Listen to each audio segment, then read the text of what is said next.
আমি আপনাদেরকে একটা ঘটনা বলি। অনেকেই এই ভুলটা করেন।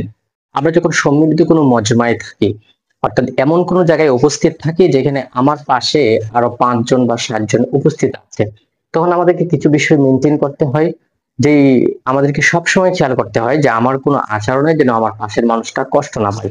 এই জন্য কিন্তু ইসলামের বিধান হলো যে আপনি যদি কোথাও যান তাহলে অবশ্যই আপনার কাছ থেকে যেন অপর মানুষ কষ্ট না পায়। সেটা আপনার গায়ের দুর্গন্ধ থেকে হতে পারে, আপনার মুখের দুর্গন্ধ থেকে হতে পারে। তো অন্যান্য যে কোনো আচরণে যেন অনেক মানুষ কষ্ট না পায়, এটা কিন্তু আপনাকে খেয়াল রাখতে হবে।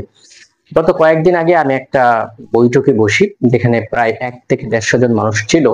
সেখানে আমার সামনে যিনি বসছেন তিনি মাদ্রাসায় পড়ুয়া একজন। তো মাদ্রাসায় যারা পড়ে তারা হয়তো বুঝবেন বিষয়টা, যে যারা হেফজখানায় পড়ে তারা প্রতিনিয়ত ঝুলতে থাকে, সামনে পিছনে ঝুলতে থাকে। তো এখানে যেহেতু ওনার পিছনে আমি বসছিলাম, একদম সামনের দিকে তিনি বসছেন এবং ওনার সামনে যিনি কথা বলছেন তিনি বসছেন। তো আমি ওনাকে নিয়মিত ভাবে দেখতে পাচ্ছি না যিনি কথা বলছেন, শুধুমাত্র তার জন্য। দেখতে না পাইলে এটাও একটা বিষয় ছিল, কিন্তু তিনি যখন ডাইন ভাবে নাড়াচাড়া করছেন, সামনে পিছনে ঝুলছেন, ঠিক তখন আমার চোখে প্রতিনিয়তই এমন ভাবে তিনি ঝুলছেন যেটা আমার এই পরিমাণে বিরক্তির কারণ হচ্ছে যে আমার মাথা ব্যথা শুরু হয়ে যাওয়ার মতন অবস্থা। তো আমি একবার ওনার কাছ থেকে ডাইন দিকে যাই, উনি আবার ডাইনে ভাবে নাড়াচাড়া করেন। আমি বাম দিকে সরে দেখি যে না, যেই দিকেই যাচ্ছি উনি এত বেশি ঝুলছেন। উনিও ভালো কাজ করছেন, উনি মনোযোগ দিয়ে কথাগুলো শুনছেন, কিন্তু উনি নিজেও হয়তো বুঝতে পারছেন না এটা যে আরেকজনের ক্ষতি করছে।